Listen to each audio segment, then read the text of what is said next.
রমজান মাসে আমরা দুই ধরনের মানুষকে দেখতে পাই। এক, যারা properly discipline and rule follow করে রোজা পালন করে, আর নাম্বার টু, যারা কোনো রুলই মানে না বাট ঠিকই রোজা রাখে।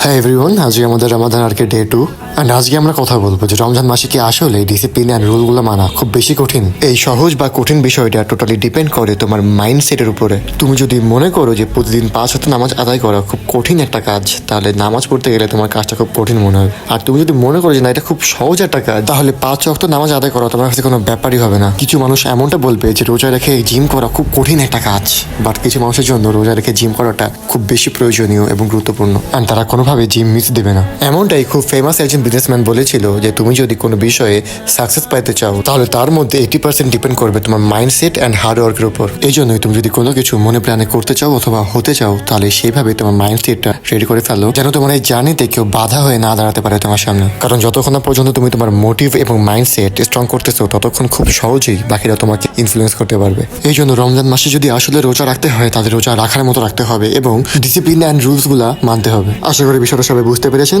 আজকের মতো এটুকুই, দেখা হবে পরবর্তী ভিডিওতে।